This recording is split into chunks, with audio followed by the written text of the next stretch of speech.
इच्छाव के वंश में महाराज दशरथ को चौथापन आ गया, पुत्र नहीं हुआ। पुत्रेष्टि यज्ञ करवाया वशिष्ठ जी के द्वारा, और वशिष्ठ गुरुदेव की कृपा से इनके घर में 4 पुत्र हुए, जिनके नाम राम, लखन और भरत शत्रुघ्न। कहते हैं समय आने पर गुरु वशिष्ठ के यहाँ विद्या पाई। ये आपको कथा मैं संक्षेप में सुना रहा हूँ, क्योंकि अब कृष्ण जन्म करवाना है, समय हो गया है। भगवान का गुरुकुल में पदार्पण हुआ। गुरुकुल से आकर के और विश्वामित्र जी आ जाते हैं, क्योंकि उनके यज्ञ में नाना प्रकार के स्वभाव मारीच विघ्न करते हैं, इसलिए भगवान को लेने के लिए विश्वामित्र जी आते हैं और राजा दशरथ नहीं पहुंचाते हैं। कहते हैं सब सुत मोए प्राण की नाई, और राम देत नहीं बने गुसाई। इसलिए भगवान राम को तो देना ही नहीं चाहता। विश्वामित्र जी जाने लगे, तब वशिष्ठ जी ने कहा राजा के कान में, महाराज इनके साथ भेज दो, आपके बालक पुत्र वधु लेकर के आएंगे। ऐसा जब कहा तो दशरथ जी को समझ में आया। भगवान ने राम लखन को साथ में कर दिया और जाकर ताड़का मारी और भगवान विश्वामित्र का यज्ञ संपन्न किया। मारीच सुबाहु को मारा और मारीच को बिना फर का बाण मार करके और समुद्र के किनारे फेंक दिया, क्योंकि आगे काम लेना था। जनक जी की पत्रिका आई। विश्वामित्र जी अपने दोनों भाइयों को, दोनों शिष्यों को साथ में लेकर जनकपुर गए। रास्ते में उन्हें अहिल्या माने गौतम ऋषि का आश्रम मिला। भगवान ने अपने चरणों की धूल से अहिल्या का उद्धार किया। गंगा का अवतरण सुनाया। भगवान को गंगा जी कहाँ से आई है, सागर की कथा पूरी भगवान राम जी को द्वारा सुनाई गई। कहते हैं यहाँ थोड़े भजन है। अरे कैसे आई गंगा लहर धीरे धीरे, कैसे आई गंगा लहर धीरे धीरे, कैसे आई गंगा लहर धीरे धीरे।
भगवान जनकपुर जाते हैं।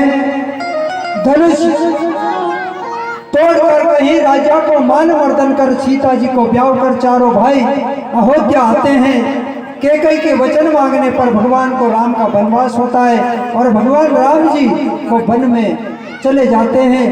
दशरथ जी उनके विरह में अपने प्राणों को त्याग देते हैं।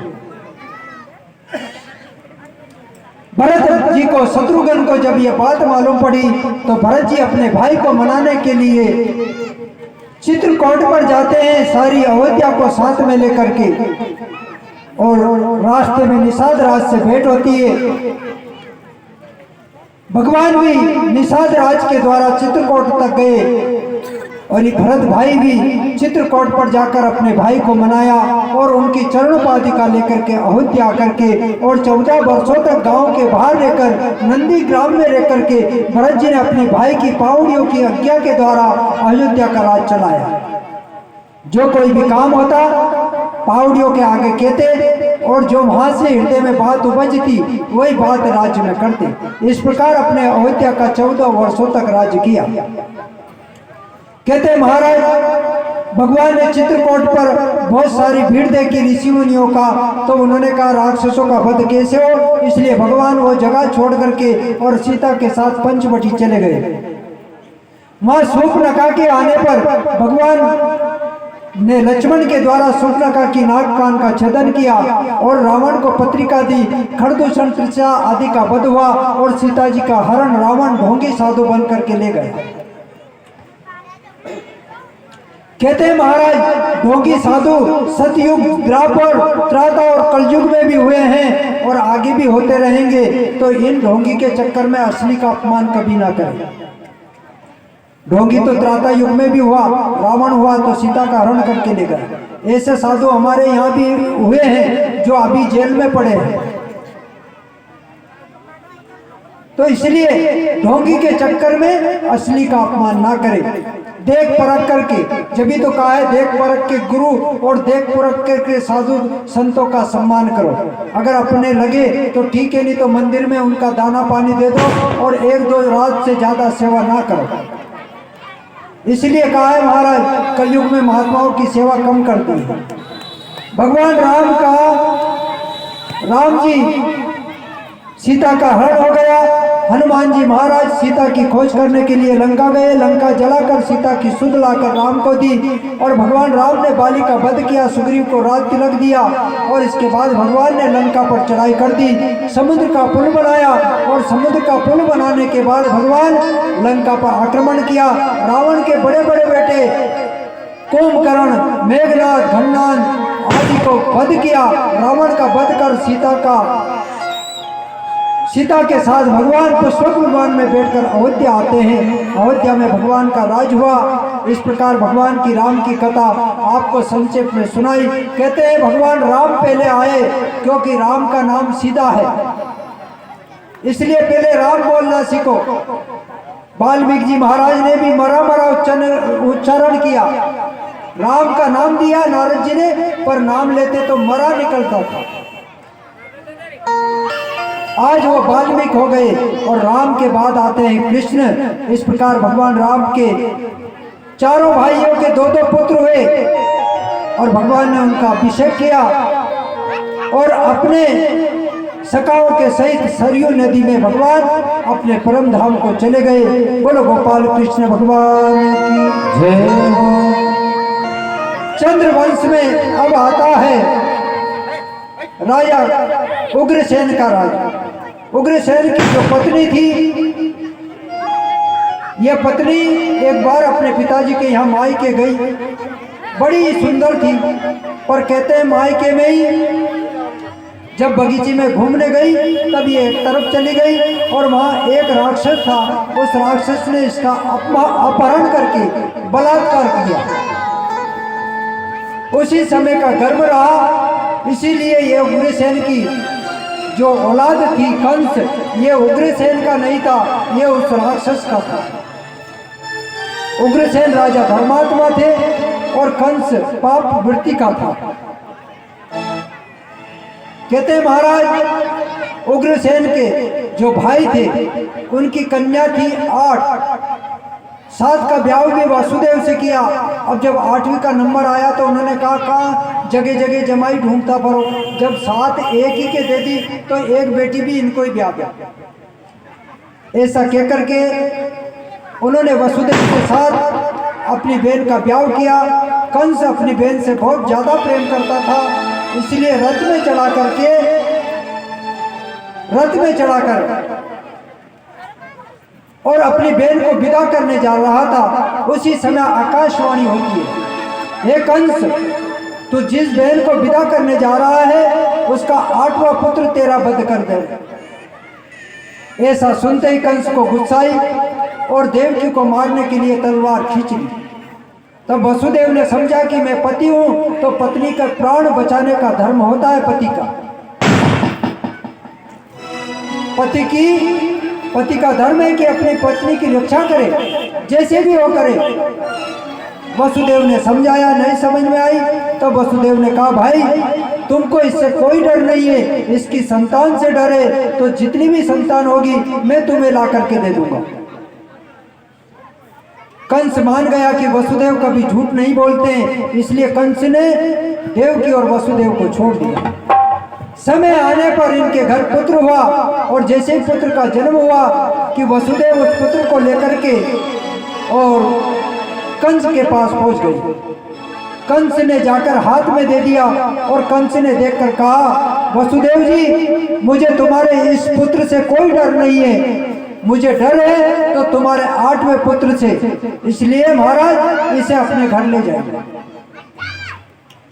वसुदेव के पुत्र को वापस कर दिया। नारद जी सोच में पड़ गए, महाराज पाप का घड़ा जब तक नहीं भरेगा तब तक भगवान कैसे आएंगे। इसलिए जब जब होए धर्म की हानि और बढ़ते जाए असुर अभिमानी, इस प्रकार नारद जी गए और कंस को पार्टी पढ़ाई। राजन, एक बात मैं तुमसे कहता हूँ, ये लाइन गिनो तो लाइन 8 खींच दी और कहा कि महाराज गिनो, ऊपर से गिनो तो भी 8, नीचे से गिनो तो भी 8। इसलिए महाराज अब इनमें पता नहीं है कि कौन सी लाइन 8वीं हो सकती है। उन्होंने कहा तो फिर हर बच्चा 8वां हो सकता है। महाराज ये बात मैं नहीं जानता हूँ। नारद जी ने सोचा अगर मैंने हाँ कर दी तो इसका पाप मुझे लगेगा, इसलिए छोड़ करके और नारद जी आ गए कि तुम्हारी मर्जी हो, जैसा करो भगवान। कंस ने उस बालक को मंगा करके और अपने हाथ में लेकर पत्थर पे पचीड़ दिया। इस प्रकार महाराज 6 बालकों को मार दिया। कहते हैं 6 भानेज को मारने से कोटि घड़ा पाप भरा गया। आखिरी बार भगवान बलराम, शेषनाग के अवतार बलराम जी देवकी के गर्भ में आए और भगवान की माया के द्वारा उनको रोहिणी के गर्भ में स्थापन कर दिया। कंस देखता ही रह गया कि देवकी का गर्भ गया तो गया कहाँ। जेल में बंद होते हुए भी गर्भ का पता नहीं चला। महाराज जब भगवान गर्भ में आए तो कहते हैं गर्भ में आते ही उजाला हो गया और वहां पर दोनों को मन प्रसन्न रहने लगा। जब भगवान का समय आया, भादों की रात आई, अष्टमी का दिन आया, तब भगवान जेल में रात की 12 बजे भगवान का जन्म होता है, प्रकट होते हैं। हरे अब बोलो अवतार दयानिधि, अब बोलो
Oh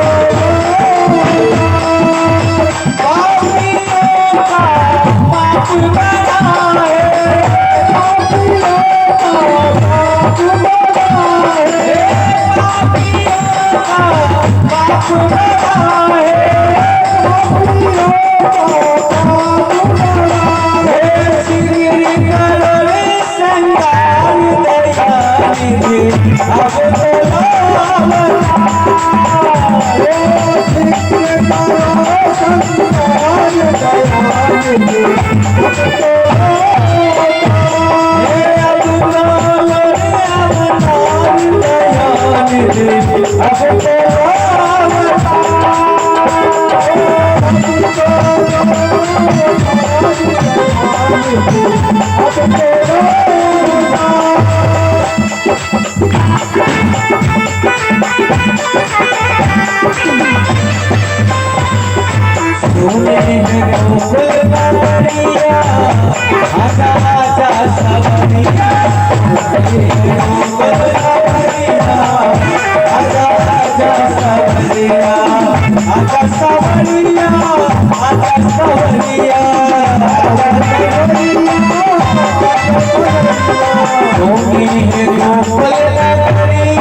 तुझको बुलाए गुजरिया आजा आजा सबरिया तुझको बुलाए गुजरिया आजा आजा सबरिया आजा सबरिया आजा सबरिया आजा सबरिया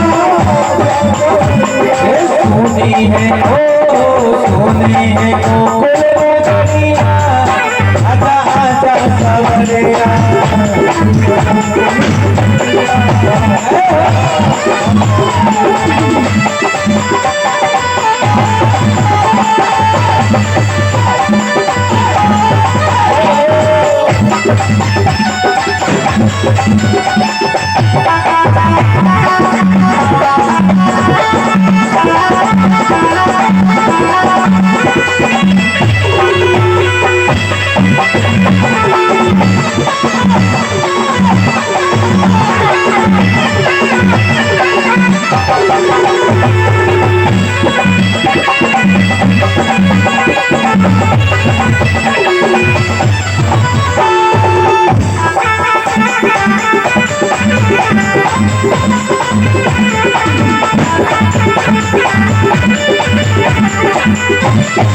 आजा सवरिया रे आजा सवरिया आजा सवरिया आजा सवरिया तुझको बुलाए गुजरिया आजा आजा सवरिया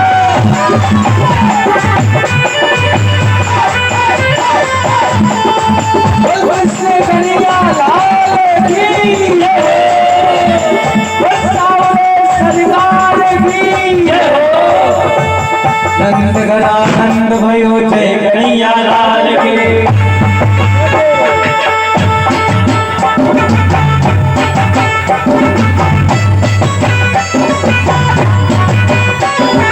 नंद भयो जय कन्हैया लाल के कन्हैया लाल के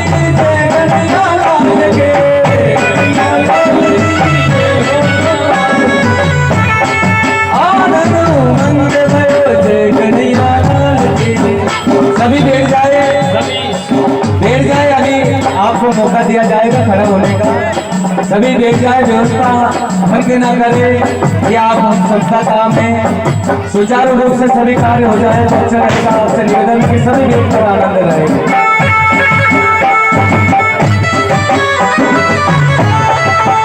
हो ब्रज में हो गई जय जयकार बंद कर लालो डालो हो गई जय जयकार बंद कर लालो डालो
हम सब बोलेंगे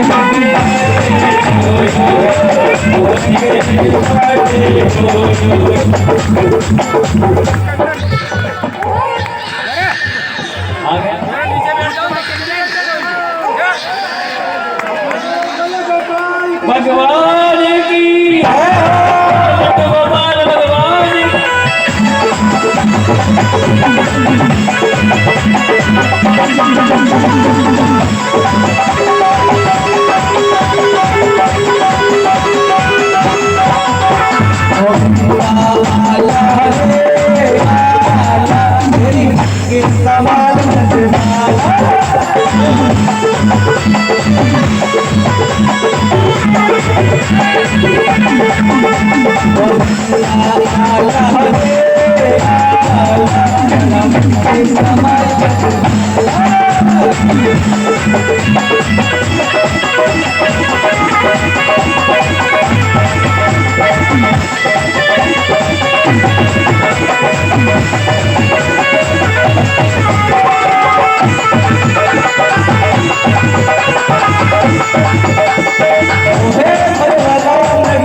बोलिया नंदनगर आनंद भयो, जय कन्हैया लाल की, नंदनगर आनंद भयो, जय कन्हैया लाल की।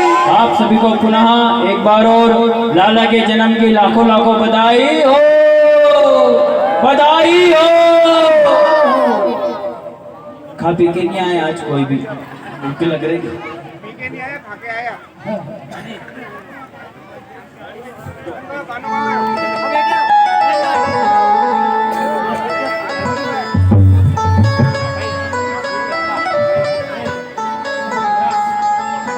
आज के हमारे मुख्य यजमान जो है उनसे निवेदन है कि बाल गोपाल भगवान हमारे प्रांगण में आए हैं तो उनका पूजन कर आशीर्वाद प्राप्त करें और यजमान के बाद में सभी एक एक कर भगवान बाल गोपाल का पूजन कर आशीर्वाद प्राप्त करें। राधे राधे, जय श्री कृष्णा। और हमारे बीच में खाना खेड़ी से जगदेव जी महाराज पधारे हैं, उनका बहुत बहुत स्वागत, वंदन, अभिनंदन और गुरु जी की तरफ से बहुत बहुत आशीर्वाद।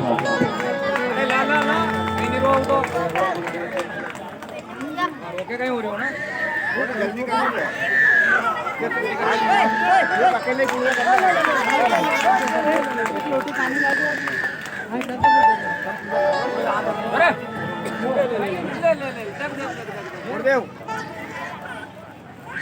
अरे गुरुदेव,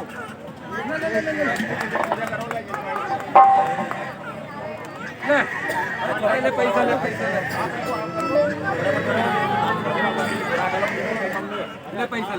मम्मी दे दो, उनकी मम्मी थोड़ा ठाकुर जी दिला दो। हमारे बाल गोपाल ज़्यादा ही मचल रहे हैं, अतः हमारे ठाकुर जी का ही आप पूजन कर ले। और ये और उनमें कोई फर्क नहीं है, क्योंकि भी अगर आप इतने पूजा करोगे इतनी देर में तो कहीं मालूम कहीं करेगा। कन्हैया जी